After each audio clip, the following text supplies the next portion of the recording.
JP Estrella, it is so nice to finally meet you, and thank you for coming and talking with us. So, have you always went by JP? Most of my life, yeah. My mom gets mad at me, she'll say the full name, but other than that, it's always just been JP. What does it stand for? Joseph Peter. It's first name's Joseph, my middle name's Peter. I'm not a big fan of the middle name, so I just rock with the JP. Tell me a little bit about your basketball background. I know your mom was an amazing basketball player, and I love to see you following in her footsteps. But how did you get involved in the basketball world? Honestly, watched my mom play as a kid. She played a little, like all of her college teammates would come back together, play at her local high school. She was very big time in hoops. Had literally every offer in the country but here. So I kind of rubbed that in her face still, but I just learned watching her, watching TV, and I just fell in love with the game since I was just a little kid. You had so many offers from so many huge D1 basketball schools. You had a big choice to make. So what made you choose Tennessee? I just loved it here. Coach Barnes, he's really just like a father figure off the court, which really caught my eye. How well like our teammates are bonded. We all are literally just like inseparable now. It's just awesome on and off the court. And on my visit, this is really like the only place where I really didn't want to leave. Like I was on my visit, I had to go back home. I didn't really want to leave. I wanted to stay here a couple more days, spend some more time with the guys, and I loved it. So obviously the jump from high school to college as a student athlete is very different. How was the transition from high school to a university, a D1 university, as a student athlete? It's rough. Speed physicality-wise, that's probably the two biggest things I noticed. Because I went to Brewster my senior year, so I got to play with like 9 D1 guys. So it was a big help, I thought, skill-wise, playing against those guys every day. But physicality and speed-wise, it's much more fast, much more physical here. And it was a big jump for me. First couple weeks were rough, and I started getting used to it, and now I'm just excelling at it.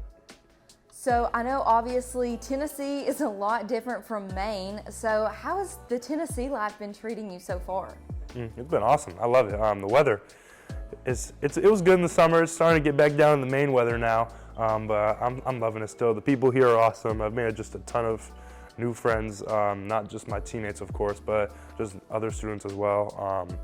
I love the culture that's here. It's really just a big family environment, and I just love every aspect about it. So along with the athletic side of it comes with the academics. So how have you been able to handle the busy schedule and all the stress of athletics and academics at the same time? Megan, our academic advisor, does a great job with that. She always makes sure we're on top of our stuff, make sure we get to class on time, making sure that we go to study hall, making sure we just get our work done. I mean, she'll make us go like a week ahead of all of our schoolwork so that when we have games and those days off the next day that we have those days to relax and not have to do anything. So she just does a really good job with that. And just managing time, she's also just been a huge help with that.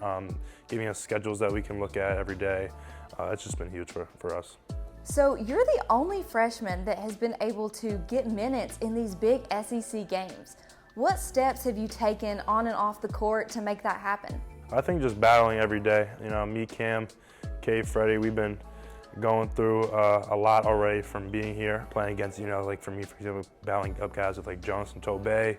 Cam and Freddie have to deal with like Zakai, Jordan, all those guys. Kate's got to deal with Josiah and all of them. Like we're fighting, and you know, we've just been taking huge steps, and we've been seeing it pay off, and it's just been awesome. I know you all had a tough loss at Texas A&M on Saturday night, but what steps does your team take to bounce back from these losses and then have amazing games like the one at Arkansas? You know, after the game, we all just talked. We were all in the locker room for like an hour probably after the game. We didn't even leave until like an hour and a half after the game. We're just sitting there talking. Coach talked to us for a little bit, and then after Coach left, we just started talking by ourselves, just on little things that we need to do and how we need to come out against Arkansas and just be dogs. And that's what we did. We just went out there and we just did our thing. We showed what Tennessee basketball is all about, and that's what we need to do every game.